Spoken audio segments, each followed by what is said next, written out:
우리 고백하겠습니다. 하나님 우리를 기뻐하십니다. 우리를 축복하십니다. 우리를 사용하십니다. 너의 입술의 고백대로 내가 행하리라 말씀하신 주님께서 우리의 입술의 고백대로 우리를 기뻐하시고 축복하시고 사용하여 주실 줄 믿습니다. 성경을 읽다 보면 우리를 향한 하나님의 놀라운 축복의 약속들이 기록되어 있는 것을 볼 수가 있습니다. 예를 들면 나의 하나님의 그리스도 예수 안에서 그 영광 가운데 풍성한 대로 너희 모든 쓸 것을 채우시리라. 너희 길을 여호와께 맡기라. 그리하면 저가 이루시고 내 길을 정오의 빛같이 하시리라. 이 외에도 35,600여 가지의 놀라운 축복의 약속들이 성경 속에 기록되어져 있습니다. 정말 하나님께서 이 약속을 지키시는 하나님이심을 믿으십니까? 이 약속대로 우리를 축복하시는 하나님이심을 믿으십니까? 그렇다면 과연 우리가 어떻게 해야 이 하나님의 축복의 약속들을 누리는 삶을 살 수가 있을까요? 동전의 양면처럼 두 가지가 필요합니다. 몇 가지가 필요하다고요? 네, 첫 번째는 뭐냐면 따라하겠습니다. 믿음. 성경에 보면 너희가 믿을 때 영광을 보리라 말씀하십니다. 아무리 좋은 축복을 약속하셨다고 할지라도 우리가 믿음이 없다면, 믿지 못한다면 하나님의 놀라운 축복을 누릴 수가 없는 거예요. 두 번째는 뭐냐면 따라하겠습니다. 기도예요. 기도. 이 믿음과 기도가 따로따로가 아니라 동전의 양면처럼 함께 역사합니다. 예를 들면 믿음이 없으면 기도가 나와요? 안 나와요? 기도가 안 나와요. 믿지 못하는데 어떻게 기도하겠어요? 겨자씨만한 믿음이라도 있을 때 그 믿음으로 약속의 말씀을 붙잡고 우리가 기도하게 됩니다.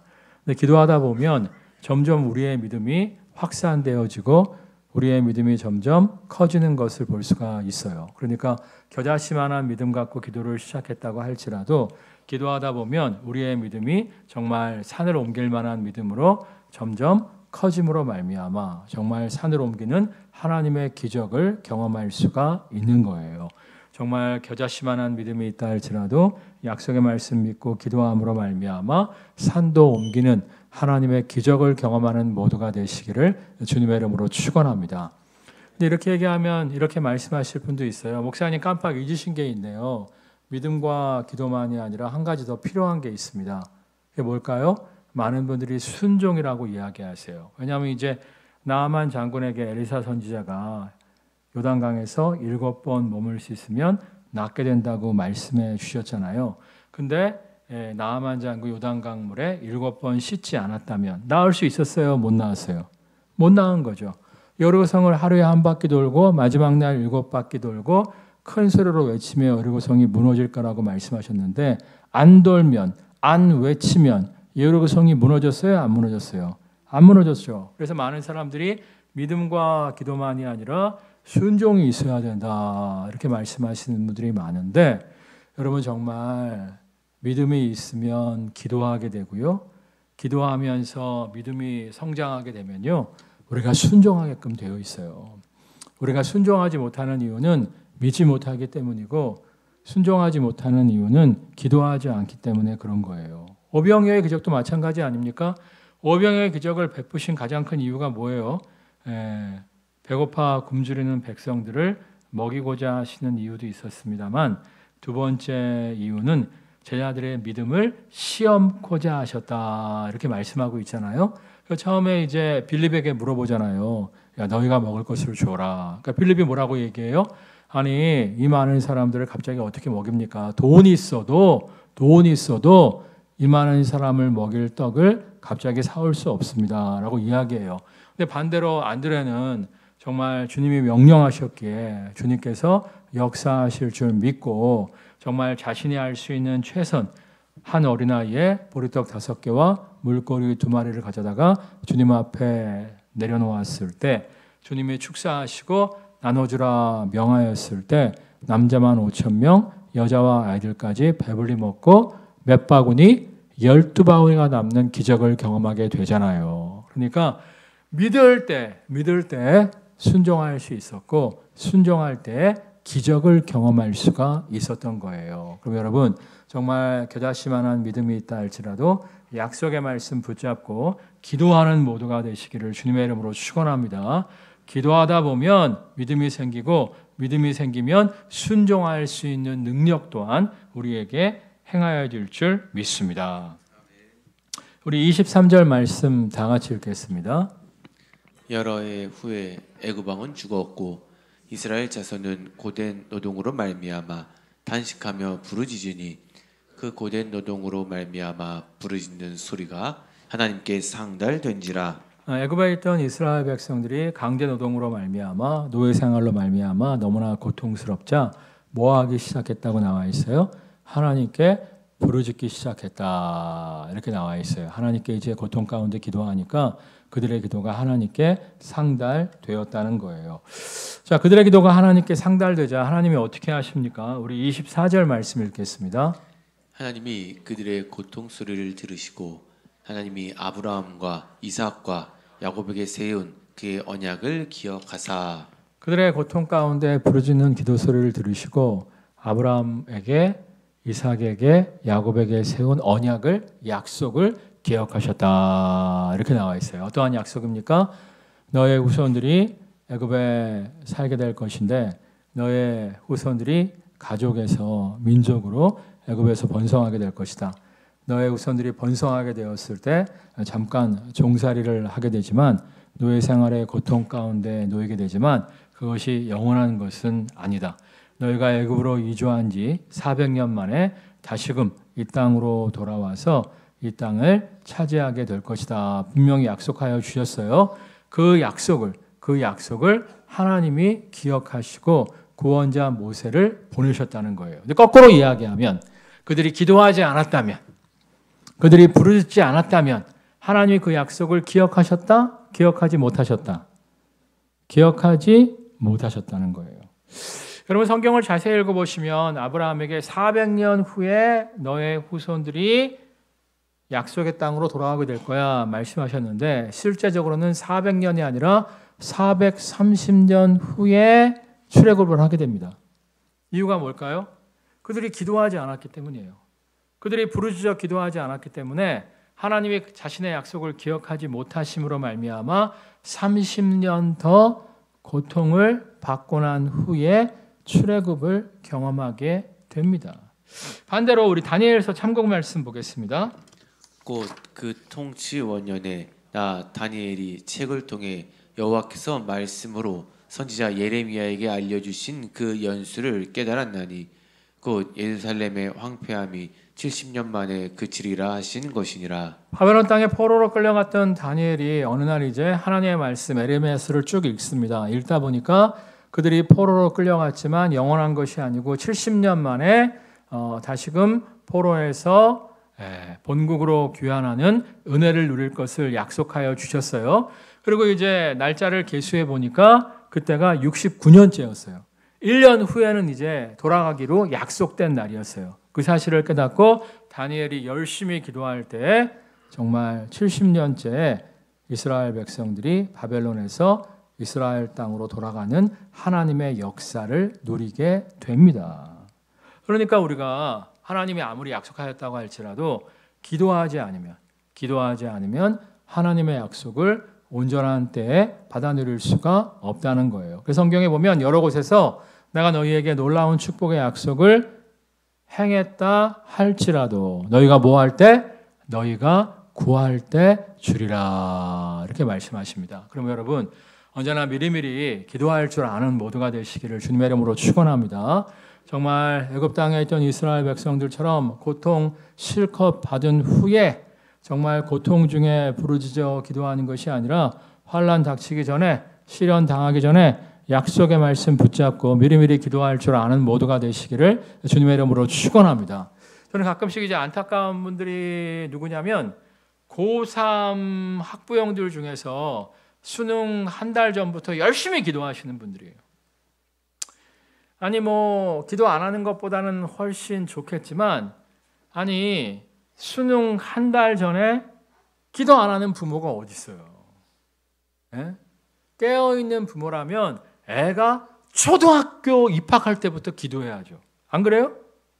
가끔씩 동기들하고 이야기하다가 그런 이야기를 할 때가 있어요. 동기들이 야, 그건 어려워, 그건 힘들어, 막 이런 얘기를 저한테 할 때가 있어요. 근데 이상하게 우리 교회는 다른 동기 목사들이 힘들다, 어렵다 한 문제들이 금방금방 해결되는 것을 보게 됩니다. 이유가 뭘까 생각해 봤더니 그만큼 우리 교회는 기도가 쌓여 있는 거예요. 기도가 쌓여 있으니까 조금만 기도해도 금방금방 어려운 문제들이 해결되는 것을 볼 수가 있어요. 사실 저는요, 항상 미리미리 기도합니다. 미리미리 기도해요. 좀 이렇게 어떻게 보면 좀 너무 서두른다 싶을 정도로 뭐 10년 후의 일을 기도하고 20년 후의 일을 기도하고 30년 후의 일을 기도할 때가 참 많아요. 근데 반대로 어떤 사람들은 꼭 닥쳐야 기도를 해요. 닥쳐야. 예를 들면 내년 4월에 우리가 전교인 체육대회가 있어요. 4월 셋째 주인가 있는데 그날 비 오면 돼야 안 돼요? 안 되죠. 담당자들 지금 기도하고 계신가요? 네? 꼭 4월 돼갖고 달력 보고 비 소식 있네? 기도 시작하시는 분들이 있어요. 그러면 안 돼요. 지금부터 기도해야죠. 자, 우리가 8월에 태국 파타야로 청년들이 단기 선교 가요. 8월에 비가 많이 올 수도 있대요. 안 올 수도 있고. 지금부터 기도해야 돼요? 안 해야 돼요? 해야 돼요. 9월 달하고 10월 달에 2주 차이로 제 동기 목사 2명이 동유럽을 좀 갔다 왔어요. 한 친구는 9월에 갔다 왔고 한 친구는 10월에 갔다 왔는데 똑같은 코스를 똑같은 날 동안에 돌았는데 한 친구는 정말 아름다운 경치를 보고 오고 한 친구는 비만 맞다 왔대요. 그러니까 똑같은 돈을 들여서 똑같은 장소를 갔어도 어떤 타이밍에 가냐에 따라서 비 쫄딱 맞고 올 수도 있고 화창한 날씨를 만끽하고 올 수도 있는 거예요. 그러니까 여러분들 태국 단기 선교 가고 싶어 하시는 청년들 있죠? 미리미리 기도하시기를 주님의 이름으로 축원합니다. 저는 사실 지금 비행기 값도 기도하고 있어요. 왜냐하면 이제 제일 중요한 게 비행기 값이에요. 숙소비는 얼마 안 들어요. 선교센터가 잘 되어 있는데 숙소비는 굉장히 저렴합니다. 우리 성목이 친구 교회, 그러니까 친구가 부목하는 교회에서 먼저 다녀와갖고 사진을 받아봤는데 호텔급이래요. 전혀 놀라질 않아. 예, 에어컨도 너무 잘 돼 있고요. 굉장히 호텔급이라고 하더라고요. 숙소비는 얼마 들지 않아요. 이제 중요한 게 비행기 값인데 정말 비행기를 어떻게 끊냐에 따라서 5만 원 비쌀 수도 있고 10만 원 쌀 수도 있는 거예요. 5만 원 하실 수도 있겠지만 우리가 한 20명 넘게 가잖아요. 5만 원 20명 하면 얼마예요? 100만 원이고 만약에 10만 원이면 200만 원이에요. 200만 원. 그러니까 저는 지금부터 미리미리 비행기 값도 기도하고 있어요. 여러분 정말 닥치고 기도하지 마시고요. 닥쳐야 기도하지 마시고요. 미리 기도할 줄 아는 모두가 되시기를 주님의 이름으로 축원합니다. 저는 사실 이제 독생자 외아들 아닙니까? 우리 어머니가 저 하나밖에 안 낳았잖아요. 우리 할머니도 외할머니도 우리 어머니밖에 안 낳았고 제가 이제 그 산기슭에 살면서 산기슭 무허가 비닐하우스에 살면서 우리 어머니가 긍휼의 마음이 많았기 때문에 동네 길 잃어버린 강아지들을 많이 키웠어요. 많이 키울 때는 뭐 6, 7마리씩 키웠습니다. 그랬는데 그렇게 개를 많이 키움에도 불구하고 개들이 새끼를 안 낳는 거예요. 근데 마음속에서 야 진짜 우리 집에 손이 귀한데 어떻게 개들까지도 이렇게 새끼를 안 낳을까. 그러다가 한 마리가 새끼를 임신을 했어요. 제가 여러 번 얘기했죠. 몇 마리 낳았다고요? 한 마리. 여러분 개가 3, 4마리 낳기가 쉬워요? 한 마리 낳기가 쉬워요? 3, 4마리 낳기가 쉬워요. 한 마리 낳는 건 굉장히 힘든 거예요. 그걸 딱 보고 야 이게 우리 가문에 저주가 있구나. 그때가 중학생 때였는데 그때부터 기도했어요. 하나님 내가 너무 외롭게 자랐습니다. 제가 결혼하면 그냥 펑펑 2마리 이상 낳을 수 있도록 축복해 주세요. 그랬더니 진짜 결혼하자마자 펑펑 2마리를 낳았잖아요. 중학교 때부터 기도했다니까. 중학교 때부터. 제가 28살 될 때까지 연애를 해본 적이 없어요. 근데 중학교 때부터 애인도 없으면서 기도했다니까. 애 둘 낳게 해달라고. 여러분 정말 미리미리 기도하는 모두가 되시기를 주님의 이름으로 축원합니다. 미리미리 기도해야 돼요. 정말 요한계시록에 보면 각 문제마다 기도의 대접이 있다고 하잖아요. 작은 문제는 작은 대접, 큰 문제는 큰 대접이 있는데 작은 문제야 기도가 금방 쌓여갖고 그것이 부어지면서 응답이 되지만 큰 문제는 기도의 대접을 채우기가 시간이 오래 걸린단 말이에요. 근데 미리미리 기도해 놓은 사람은 언제나 기도가 충만하기 때문에 조금만 플러스해도 그냥 그 기도의 대접이 부어지면서 하나님의 놀라운 역사가 나타날 수가 있는 거예요. 여러분 짬내어 기도하시기를 주님의 이름으로 축원합니다. 제가 저번에 한번 기도하라 그랬더니 목사님 기도할 시간이 없어요 그러는데 여러분 핸드폰 할 시간은 있잖아요. 설거지 하면서도 핸드폰 하시고 화장실 가서도 핸드폰 하시고 길 가면서도 핸드폰 하시고 직장에서 일하면서도 핸드폰 하시고 공부하면서도 핸드폰 하시잖아요. 핸드폰 하는 것처럼 짬내어 기도하시기를 주님의 이름으로 축원합니다. 설거지하다가 기도하시고요. 운전하다가 기도하시고요. 버스 기다리다가 기도하시고요. 요즘 또 좋은 게 뭐냐면은 예전에는 제가 이렇게 길 가면서 기도할 때 속으로 기도했어요. 속으로. 왜냐하면 길 가면서 이렇게 입술로 기도하면 사람들이 뭐라고 생각해요? 이렇게 생각하잖아요. 근데 요즘에는요. 그 귀에 뭐 꼽고 길 가면서 막 얘기하는 청년들이 많아요, 안 많아요? 많잖아요. 그러니까 요즘에는 길 가면서 막 혼자 떠들어도 전화한다고 생각해. 그러니까 기도가 뭐야? 하나님과 통화하는 거잖아. 짬내서 기도할 줄 아는 모두가 되시기를 주님의 이름으로 축원합니다. 정말 미리미리 기도에 충만한 잔고를 확보함으로 말미암아 위기의 상황에서 그 기도의 놀라운 역사를 경험하는 모두가 되시기를 주님의 이름으로 축원합니다. 우리 한번 1절 말씀 읽도록 하겠습니다. 모세가 그의 장인 미디안 제사장 이드로의 양떼를 치더니 그 떼를 광야 서쪽으로 인도하여 하나님의 산 호렙에 이르매. 모세가 이제 양을 치다가 하나님의 산 호렙에서 이제 하나님의 부르심을 경험하게 되는데 호렙산은 다른 말로 얘기하면 신의 산이에요. 신의 산. 출애굽한 이스라엘 백성이 신의 산에서 하나님의 율법을 받지 않습니까?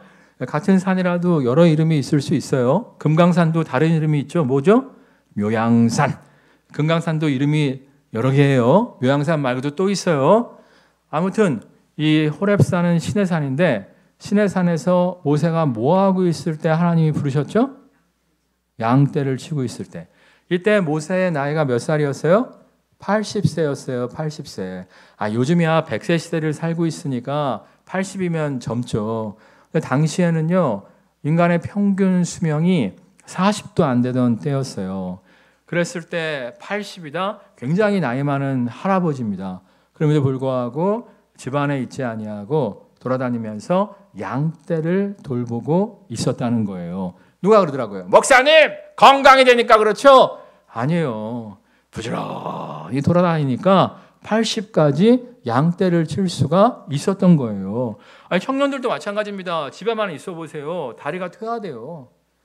부지런히 모세가 나이 먹었다고 집에만 처박혀 있는 것이 아니라 부지런히 돌아다니는 인생을 사니까 부지런히 양떼를 몰고 돌아다니는 인생을 사니까 80까지 양떼를 건강하게 칠 수가 있었던 거예요. 여러분 성경을 가만히 읽어보시면 하나님은 놀고 있는 사람을 결코 부르시지 않습니다. 일터에서 열심히 일하는 사람을 부르시는 것을 볼 수가 있어요. 다윗이 뭐 할 때 부르셨죠? 양치고 있을 때 부르셨죠. 엘리사가 뭐 하고 있을 때 부르셨죠? 밥 갈고 있을 때 부르셨죠. 자, 베드로는 뭐 하고 있을 때 부르셨죠? 물고기 잡고 있을 때 부르셨죠. 마태는 뭐 하고 있을 때 부르셨죠? 세리로서 세관에서 일하고 있을 때 부르시잖아요. 하나님은 결코 게으른 사람을 놀고 있는 사람을 불러 사용하시는 적이 없어요. 이렇게 얘기했더니 저번에 어떤 청년이 목사님 성경을 똑바로 보세요.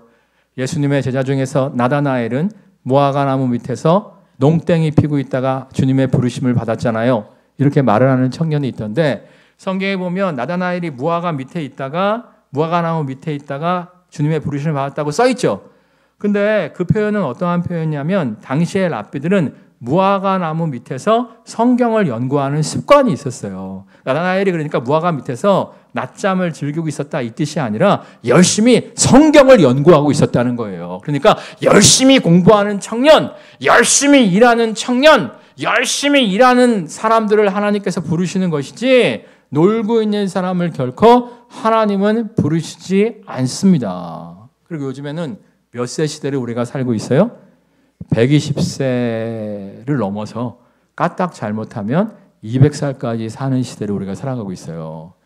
나이 많다고 집에만 있지 마시고 부지런히 모든 하시기를 주님의 이름으로 축원합니다.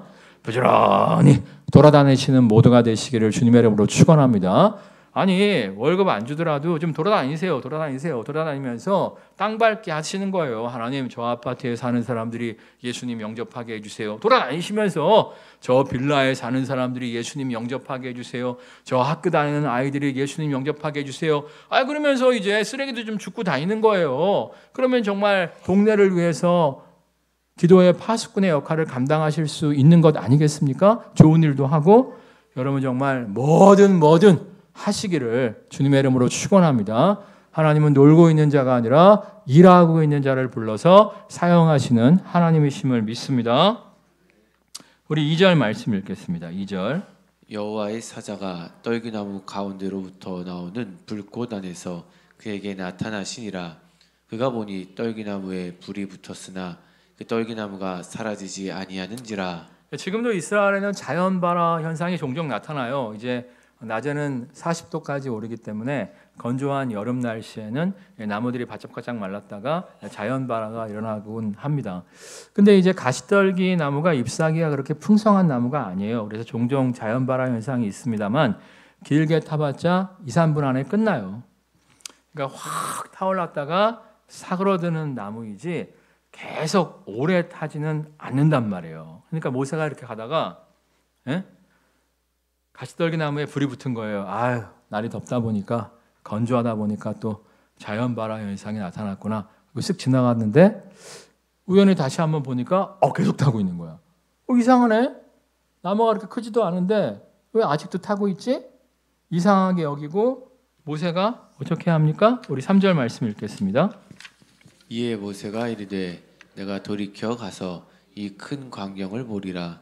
떨기나무가 어찌하여 타지 아니하는고 하니 그때에 신기하네. 되게 오래 타네. 그리고 그냥 가버린 것이 아니라 호기심을 가지고 그 나무를 향하여 다가가는 모습을 볼 수가 있어요. 여기서 우리가 모세의 어떤 마음을 읽을 수 있냐면 모세에게 기대감이 있었던 거예요. 왜냐하면 이제 지난 시간에 말씀드렸죠. 모세의 엄마 요게벳이 계속 이야기했을 거예요. 젖을 주면서 야 많고 많은 히브리 사내 남자아이들이 나일강에 던져져 아구밥이 됐어. 너만 살았어. 여기에는 분명한 하나님의 계획과 뜻이 있을 거야. 그것도 숨어 살고 있는 것이 아니라 당당하게 애굽의 공주의 양아들이 되어서 애굽의 모든 학문을 배우면서 너를 정말 하나님이 이렇게 멋진 남자로 준비시켜 주셨잖아. 여기에는 분명한 하나님의 계획과 목적이 있었을 거야. 요게벳이 계속적으로 모세에게 이야기했을 거예요. 그러니까 모세의 마음속에서도 그래, 많고 많은 아이들이 죽임을 당했는데 나만 살았어. 나는 공주의 아들로서 배울 거 다 배우고 준비할 거 다 준비하게 하셨어. 여기에는 분명한 하나님의 뜻이 있을 거야. 나를 하나님께서 이스라엘 민족의 구원자로 사용하려고 하시는 거야. 이런 믿음이 있었기 때문에 지금 이렇게 잘못하긴 했지만 하나님의 인도하심을 구하지 않고 혈기를 부리긴 했지만 민족의 구원자로 쓰임받으려고 하다가 도망자가 된 거 아니겠습니까? 그러니까 도망자의 삶을 살면서도 모세의 마음 한켠에는 야, 하나님께서 나를 이렇게 도망자의 삶을 살게 하시려고 나를 살려주신 건 아닐 텐데 양떼나 치면서 허송세월하게 하시려고 나를 살려주신 건 아닐 텐데 내가 정말 양이나 치다가 끝나라고 애굽의 모든 학문을 배우게 하신 건 아닐 텐데 뭔가 모세의 마음속에 기대감이 있었을 거예요. 기대감. 근데 이 호렙산은 이 시내산은 옛부터 영험한 산으로 사람들이 이야기했던 산이었어요. 우리나라도 영험한 산 있죠. 어디 있죠? 북한산? 아니, 그건 아니고 지리산. 지리산이 영험한 산이잖아요. 그래갖고 지리산에서 1년에 몇 번씩 무당들이 모여갖고 막 축제를 벌이면서 굿판을 벌이지 않습니까? 하여튼 지리산이 영험한 산인 것처럼 그 당시 고대 근동 지역의 사람들에게 이 시내산, 호렙산은 신이 가끔 나타나는, 현현하는 신령한 산으로 여겨졌단 말이에요. 그러니까 신령한 산을 지나가고 있는데 가시떨기 나무에 불이 붙은 거야. 뭐 그런가 보다 했는데 안 꺼지는 거야. 그 모습을 보면서 어떠한 기대감을 가지고 야, 저 꺼지지 않는 가시떨기 나무 불꽃을 통해서 하나님이 혹시금 나를 부르시고 있는 것이 아닌가, 어떠한 기대감을 가지고 호기심을 가지고 가시떨기 나무를 향해 나아왔을 때 하나님의 부르심을 경험하게 됩니다. 그 성경에 보면 너희 마음속에 행하시는 여호와라고, 너희 마음에 소원을 두고 행하시는 여호와라고 하나님께서 부르실 때 우리 마음에 어떤 소원을 막 일으키실 때가 있어요. 어떤 호기심을 막 일으키실 때가 있어요. 그럴 때 그냥 시꺼 하지 마시고, 여러분 마음속에 뭔가 막 관심이 생기고 뭔가 막 호기심이 생기고 그러면은 야, 이게 하나님의 부르심이 아닌가? 한번 여러분이 면밀하게 살펴보는 것이 필요합니다. 아니, 성경만 그런 게 아니에요. 인류 역사를 살펴봐도 호기심을 따라 움직인 사람들이 위대하게 쓰임받는 것을 볼 수가 있어요. 뉴턴 아시죠? 뉴턴 이렇게 벤치에 앉아있는 사과가 뚝 떨어졌잖아요. 그때 웬 떡이냐고 먹고 끝났어요? 그게 아니라 왜 떨어졌을까? 왜 떨어졌을까? 호기심을 갖고 연구할 때 만유인력의 법칙을 발견할 수가 있었죠. 갈릴레오도 마찬가지 아닙니까? 어느 날 이제 휴가 나가갖고 수평선을 딱 바라보고 있는데 배가 사라졌다가 보였다가 사라졌다가 보였다 그러는 거예요. 아니, 지구가 평평하고 지구 끝이 절벽이라면 저 배가 안 보이면 절벽 밑으로 떨어진 건데 혹시 다시 올라왔다가 다시 안 보였다가 다시 올라왔다가 저게 뭐지? 야, 지구가 이거 평평한 게 아니라 동그란 거 아니야? 이런 호기심을 갖고 연구했을 때 지구가 동그랗다는 것을 발견할 수가 있었고, 콜럼버스도 마찬가지 아닙니까? 당시에 갈릴레오가 뭐 지구는 둥글다 할 때 다 미친놈으로 여겼어요. 근데 콜럼버스가 당시에 굉장히 경제적으로 어려움에 처해져 있었는데 인도에 가서 향신료만 구해오면 갑부가 될 수 있다고 사람들이 떠들어댔거든요. 야, 내가 인도에 갈 수만 있다면, 내가 인도에 남보다 빨리 왔다 갔다 할 수만 있다면 내가 정말 부를 획득할 수 있을 텐데, 근데 갈릴레오라고 하는 미친놈이 지구가 둥글다고 이야기하는 이야기를 들은 거야. 그걸 흘려버린 것이 아니라 호기심을 갖고 연구를 한 거예요. 야, 갈릴레오의 말이 맞다면 이렇게 안 가고 이렇게 가면 좀 더 빨리 인도에 가서 엄청난 향신료를 구할 수 있는데, 호기심을 갖고 연구를 했기 때문에 콜럼버스가 나올 수가 있었던 거예요. 아니, 베데스다 연못가의 기적을 체험한 그 사람도 마찬가지 아닙니까? 베데스다 연못가의 연못물을 천사가 가끔 동하게 하는데 제일 먼저 손을 집어넣은 사람은 무슨 질병이든지 낫는다고 써 있잖아요. 많은 사람들이 물이 끓어오르는 걸 봤을 거예요. 근데 그냥 지나간 거예요. 신기하네? 지나간 거예요. 근데 그 사람은 왜 끓지? 왜 끓지? 호기심을 갖고 가서 쓱 넣어봤을 때 질병의 치유를 경험할 수가 있었잖아요. 제가 아는 형님이 이스라엘에 진짜 갔는데 이스라엘에서 길을 잊어먹어갖고 막 헤매게 됐대요. GPS가 안 터져갖고 막 헤매게 됐는데 어디 이렇게 딱 정말 지쳐갖고 이렇게 있는데 베두인들이 옆으로 이렇게 다가오더라는 거예요. 그래서 이 사람들이 왜 여기를 다가오나 쳐다봤는데 갑자기 물이 막 끓어오르면서 그냥 바위들만 많이 있었는데 바위들 한가운데에서 막 물이 끓어오르면서 물이 이렇게 쭉 가득 차게 되더라는 거예요. 그걸 베두인들이 기다리고 있다가 물을 떠가더라는 거예요. 그 모습을 봤대. 그래서 내가 형! 거기 물에 손 넣었어? 그랬더니 안 넣었는데? 왜 안 넣었어? 글쎄 말이야. 호기심이 없어요. 그 형님은 내가 보면. 예? 여러분 지금 호기심을 가지시기를 주님의 이름으로 축원합니다. 여러분이 제가 생각할 때 세 가지 호기심이 좀 있었으면 좋겠어요. 세 가지 호기심이 어떤 호기심이냐면 첫 번째, 말씀에 대한 호기심이 있었으면 좋겠어요. 아까 제가 하나님의 축복의 약속이 35,600가지가 된다고 말씀드렸죠. 궁금하지 않아요? 어떠한 축복의 약속이 있을까? 예? 안 궁금해요? 궁금해야 돼요. 궁금해야 돼요. 아니, 저번에 이렇게 이제 찾아볼 게 있었는데 내가 이제 단번에 딱 뭘 찾아냈어요. 그랬더니 우리 와이프가 어떻게 찾았어? 그러더라고 나한테. 그래서 매뉴얼을 봤지. 그랬거든요. 내가 보면 매뉴얼 안 보는 사람이 너무 많아. 전자제품 사놓고 매뉴얼 안 보는 사람이 너무 많아. 그러니까 좋은 기능이 있는데 못 쓰는 사람이 너무 많아. 성경도 마찬가지예요. 성경에 놀라운 축복의 약속이 있는데 몰라. 모르니까 붙잡고 기도를 안 해. 기도를 안 하니까 역사를 체험할 수가 없어. 여러분 정말 좀 하나님 말씀에 좀 호기심을 좀 가지시고요.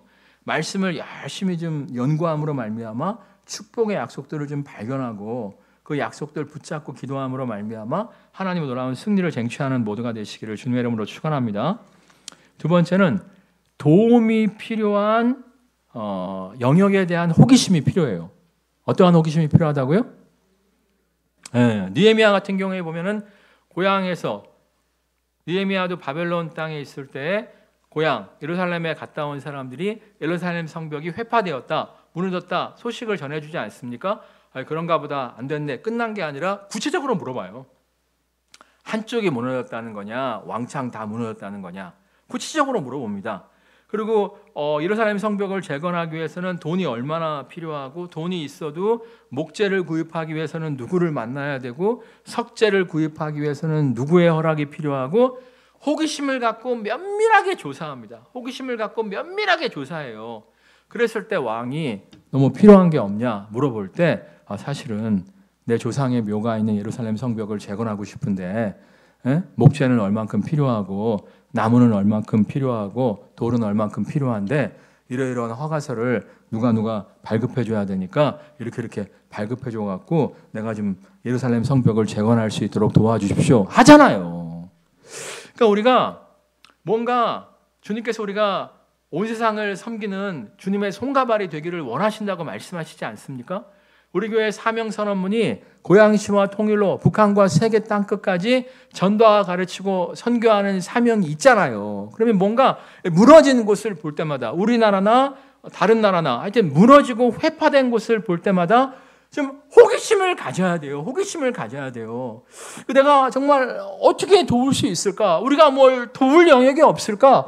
호기심을 갖고 연구를 할 때 하나님께서 우리의 지경을 확장시켜 주심으로 말미암아 우리를 축복의 통로로 사용하심으로 말미암아 느헤미야처럼 우리를 사용하실 수가 있는 거예요. 그러니까 이제 북한을 도와야 된다 이런 얘기를 듣고 우리 교회도 고민을 많이 한 거 아니겠습니까? 북한에 그냥 퍼주는 건 의미가 없다. 퍼주는 건 밑빠진 독에 물 붓기다. 어떻게 하면 좋을까 했을 때 정말 북한에 학교를 짓고 그 교실과 강당에서 주중에는 대안학교와 기술학교를 통해서 사람을 키우고 주말에는 거기서 하나님 말씀을 가르치고 예배를 하는 학교를 지어서 학교와 교회를 병행하자. 이런 비전을 우리에게 허락하셨고 이 비전을 교단이 좋게 봐갖고 이번에 이제 교단 중직들 모임에서 우리 저번 주에 봤던 그 동영상을 우리가 영상을 이렇게 시연을 했어요. 그랬더니 뭐 총회장을 비롯해서 많은 사람들이 우리 교회 그 프로젝트에 대해서 굉장히 긍정적인 반응을 보였고 국민일보 같은 경우에는 돈 안 주면 기사 안 써줘요. 그런 데서 전화가 와갖고 우리 교회 상황을 물어보고 국민일보에 기사가 나갔어요. 그러니까 우리가 정말 이 도움이 필요한 영역들을 귀찮아 이게 아니라 정말 안타까운 마음을 가지고 내가 어떻게 도울 수 있을까? 저들을 내가 어떻게 섬길 수 있을까? 호기심을 갖고 알아볼 때 하나님께서 우리에게 도울 수 있는 능력을 지경을 넓혀주시는 것을 경험할 수가 있습니다. 이번에 이제 국민일보에도 나갔고 교단의 많은 관계자들이 봤기 때문에 그 프로젝트에 아마도 많은 사람들이 동참하려고 할 거예요. 여러분 정말 좀 관심을 가지시기를 주님의 이름으로 축원합니다. 우리 교회가 전 세계 복음화를 위해서 일하는데 이번에 하마스 사태에 대해서 관심을 가져야 돼요, 안 가져야 돼요? 가져야죠. 특별히 우리 교회가 이슬람 지역을 선교하고 있어요, 없어요? 이걸 모르는 사람들이 있더라고. 우리가 이제 인도네시아 선교하고 있죠. 거기 이슬람 지역이에요. 우리 교회가 아프리카의 카메룬과 차드를 선교하고 있죠. 거기 차드 이슬람 지역이에요. 그러니까 우리가 이미 이슬람 선교를 하고 있는데 이 하마스 사태 때문에 정말 이슬람 선교가 좀 더 어려워질 수가 있어요. 이런 걸 우리가 좀 파악하고 기도할 때 우리가 정말 주님의 손가발이 되어서 쓰임받을 수 있는 능력을 허락하여 주시는 거예요. 그러니까 쓰임받고 싶은 사람은 그렇게 하라고. 나는 그냥 조용히 살다가 갈래요. 이런 사람들은 말고 나는 정말 쓰임받고 싶다. 이왕 태어난 거 좀 쓰임받다 가고 싶다. 이러신 분들은 말씀에 대한 호기심을 가지시고요. 정말 무너진 성벽들을 보았을 때, 안타까운 모습들을 좀 보았을 때 좀 관심을 가지고 호기심을 갖고 연구하는 모두가 되시기를 주님의 이름으로 축원합니다. 그럴 때 하나님께서 길을 보여주세요. 길을. 세 번째로 우리가 호기심을 가져야 될 것은 무엇이냐면 따라하겠습니다. 자기 분야. 자기 분야에 호기심을 가져야 돼요. 성경에 보면 자기 일에 성실한 사람을 보겠느냐? 그는 왕 앞에 설 것이요 결코 부끄러움을 당하지 않게 되리라 말씀하시잖아요. 여러분 요즘엔 식당을 해도요 옛날처럼 하면 망합니다. 옛날에 잘 됐던 식당들 망하는 경우 많아요. 식당 하나를 해도 계속적인 연구와 혁신이 필요해요. 근데 가끔씩 보면 구태의연하게 하시는 분들이 있어요. 자기 분야인데도 연구를 안 해. 자기 분야인데도 연구를 안 해. 제가 다음 세대를 키우는 교회가 되기를 원하잖아요. 특별히 이제 청년들에 대한 관심이 많은데 물론 이제 1, 2, 3부 예배에 청년들 참석하죠. 청소년들은 참석을 안 하니까 하여튼 청년들에게 어떠한 메시지를 줄까? 제가 얼마나 연구하는지 몰라요. 얼마 전에도 우리나라 전국에 있는 대학교 도서관에서 제일 많이 청년들이 빌려간 책이 있대요. 뭘 것 같아요? 토익? 아닙니다. 달러쿠트 꿈의 백화점이라는 책을 청년들이 제일 많이 읽었대요. 제가 그 책 봤을까요? 안 봤을까요? 당연히 봤지. 청년들을 이해해야 되는데 제가 청년들을 향한 기사가 나오면 다 읽습니다. 그럼 내가 청년들한테만 관심이 있느냐? 40대가 관심 갖는 주제, 50대가 관심 갖는 주제 다 파악해요. 얼마 전에 보니까 50대가 제일 많이 보는 책은 뭔지 아세요? 돈의 심리학이더라고. 제가 아줌마가 좋아하는 드라마들도 연구해요. 내가 유튜브가 너무 고마운 게 드라마가 길잖아요. 1편부터 9편을 15분에 요약을 해주대. 그런 거 골라서 보면서 정말 제가 목회하는 여러분들을 이해하기 위해서 끊임없이 연구를 합니다. 여러분 정말 자기 분야에 대해서 끊임없이 연구하고 호기심을 좀 가지시기를 주님의 이름으로 축원합니다. 그럴 때 우리가 쓰임받는 인생이 되게 될 줄 믿습니다. 얼마 전에 보니까 그 불꽃놀이 축제 했잖아요. 제가 가서 봤을까요? 못 봤을까요? 네, 바빠서 못 갔어요. 근데 이제 불꽃놀이 축제를 총괄하는 여자분이 이제 얼마 전에 이제 방송 인터뷰를 하는 걸 봤었는데 그분의 소원이 뭔지 아세요? 집에 가는 거래요. 추석 때도 집에 못 간대. 네. 그다음에 두 번째 소원이 뭔지 아세요? 잠 좀 자보는 거래.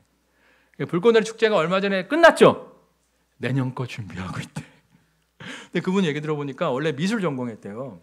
미술 전공했는데 학교에 공고문이 붙었대요. 불꽃놀이 뭐 기획하실 분 그래갖고 이게 내가 한번 미술 전공자로서 불꽃놀이를 한번 기획해봐야겠다고 딱 들어갔었는데 정말 생소한 분야였기 때문에 정말 연구하느라고 정말 밤잠 안 자고 정말 출퇴근 버스 안에서도 계속 자료집을 찾아보면서 연구를 정말 많이 했더라고요. 정말 뿐만 아니라 휴가를 얻잖아요.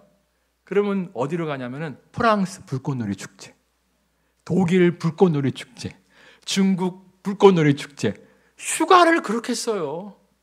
그러니까 전 세계에서 알아주는 불꽃놀이 전문가가 된 거예요. 그분이 그러더라고. 그때 이제 그 채용 공고를 보고 있는 자기에게 타임머신을 타고 돌아간다면 뭐라고 얘기하겠습니까? 그랬더니 야, 그 남자 만나서 결혼해. 결혼도 못했대. 불꽃놀이에 매진하느라고. 불꽃놀이에 매진하느라고. 여러분 정말 자기 일에 성실한 사람을 보겠느냐? 그는 왕 앞에 설 것이요 결코 부끄러움을 당하지 않는다고 말씀하셨어요. 네. 아직 35이니까 뭐 충분히 결혼할 수 있을 거예요. 하여튼 여러분 정말 자기 분야에 호기심을 갖고 최선을 다하는 모두가 되시기를 주님의 이름으로 축원합니다. 우리 5절 읽겠습니다. 5절. 하나님이 이르시되 이리로 가까이 오지 말라. 내가 선 곳은 거룩한 땅이니 내 발에서 신을 벗으라. 우리가 이제 하나님의 부르심을 받았을 때 가장 중요한 건 뭐냐면 신을 벗어야 돼요. 고대 준동에서 신을 벗는다는 의미는 나의 생각, 나의 계획, 나의 권리를 내려놓는다는 거예요. 오해하지 마세요. 우리가 무계획하게 인생을 살아야 된다는 건 결코 아닙니다. 우리가 정말 하나님의 지혜를 구하면서 하나님의 인도하심을 구하면서 우리가 계획하고 인생을 살아야 돼요. 매일매일 계획하고 인생을 살아가는 것이 필요합니다. 그러나 그랬다고 할지라도 하나님이 엎어. 좀 기다려. 방향 틀어. 유턴해. 말씀하시면 어떻게 해야 돼요? 그럴 수 있어야 된다는 거예요. 여러분 사도 바울을 보세요. 사도 바울이 아시아에 특별히 에베소에 가서 복음 전하기를 원했잖아요. 그런데 하나님께서 틀어. 마게도니아로 가. 하니까 어떻게 해요? 순종해서 마게도니아로 가죠. 그럴 때 유럽 전도의 문이 열리고 마게도니아 사람들의 전폭적인 후원 가운데 나중에 원했던 에베소에 가서 충분히 또 전도할 수 있는 기회를 하나님이 허락하여 주시잖아요. 제가 얼마 전에 언더우드 아내가 언더우드보다 거의 10살이 많더라고요. 연상 여자더라고요. 언더우드가 약간 좀 좌충우돌하는 면이 있었는데 아내가 좀 잘 잡아줬다고 이야기를 하더라고요. 근데 그 아내가 이제 남편을 추억하면서 언더우드가 먼저 죽었어요. 예. 여자분이 훨씬 연상인데도 언더우드가 먼저 죽었는데 언더우드에 대해서 아내가 쓴 책을 읽었는데 그 책에 보니까 언더우드나 아펜젤러나 원래 코리아에 대한 마음이 없었대요. 중국과 인도에 가서 선교하기를 원했다는 거예요. 그래서 오랜 시간 동안 인도말 공부하고 언더우드는 인도말 공부하고 아펜젤러는 중국말 공부했다는 거예요. 그래서 아펜젤러가 중국어 실력이 꽤 된대요. 언더우드는 인도말을 유창하게 한대요. 근데 하나님께서 야 아무도 안 간댄다. 니들이 갔으면 좋겠다. 다 덮고 우리나라에 왔을 때 정말 언더우드 아펜젤러가 될 수 있었던 거잖아요. 여러분 아시겠지만 인도는 선교사들의 무덤이에요. 아무리 복음을 전해도 인도는 안 돼요. 중국도 힘들잖아요. 근데 그들이 정말 이 땅에 순종하고 왔기 때문에 놀라운 정말 하나님의 부흥을 거둘 수가 있었고 정말 우리 대한민국이 아시아 선교의 전략기지의 역할을 감당할 수 있게끔 됐잖아요. 그러니까 여러분들이 신을 벗을 수 있어야 돼요. 자신의 계획을 내려놓을 수 있어야 돼요. 그럴 때 하나님께서 우리가 꿈꾸는 것보다 더욱더 최선의 길에서 우리를 사용하실 줄 믿습니다. 찬양하겠습니다.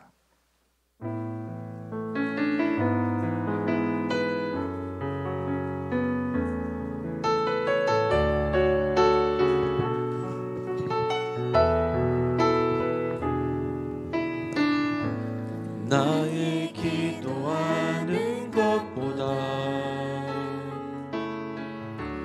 더욱 응답하실 하나님, 나의 생각하는 것보다 더욱 이루시는 하나님, 우리 가운데 역사하신 능력대로 우리들의 간구함을 넘치도록 능히 하신 주님께 모든 영광과 존귀 찬양과 경배를 돌리지어다.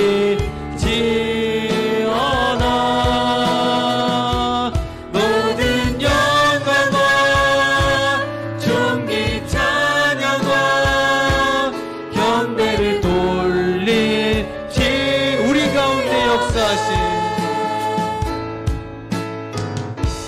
우리 가운데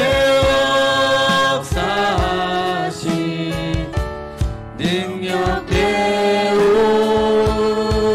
우리들의 간구함을 넘치도록 능히 하신 주님께 모든 영광과 존귀 찬양과 경배를 돌리지어다. 모든 영광과 존귀 찬양과 경배를 돌리지. 모든 영광과 모든 영광과 존귀 찬양과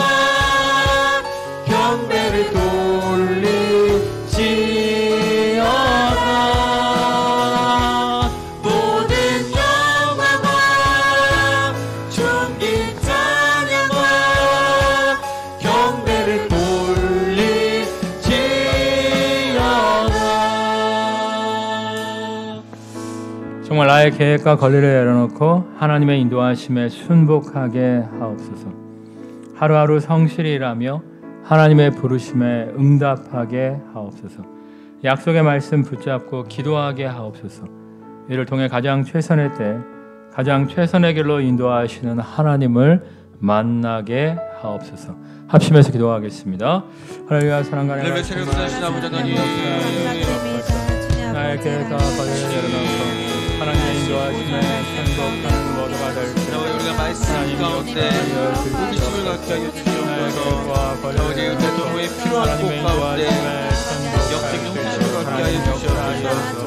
우리가 하나님 가운데 최선을 다할 때에 부끄러움 당하지 아니하며 왕 앞에 서는 영광을 누리게 하여 주시옵소서. 아버지 그렇지만 나의 모든 계획을 주님께 맡깁니다. 주님께서 바라시면 가겠고 바라시면 설주라는 순종을 허락하여 주시옵소서. 아버지 우리도 말씀 가운데 우리가 인도하시는 하나님을 가운데 역사하신 주님, 우리가 기도하는 것보다 더욱더 응답하시는 주님을 만나게 하여 주시옵소서. 주님 하나님을 만나는 모두가 될 수 있도록 하나님 역사하여 주시옵소서. 하나님 우리가 미리미리 기도하며 하나님의 인도하심을 구하게 하여 주옵소서. 하루하루 성실하며 하나님의 인도하심을 구하게 하여 주옵소서. 약속의 말씀 붙잡고 나아감으로 말미암아 정말 우리를 사용하시는 하나님, 우리를 축복의 통로로 사용하시는 하나님을 만나게 하여 주옵소서. 예수님의 이름으로 기도드립니다. 아멘. 우리 고백하겠습니다. 미리미리 기도하며 쓰임받는 인생 됩시다. 정말 미리미리 기도하며 쓰임받는 인생 되시기를 주님의 이름으로 축원합니다.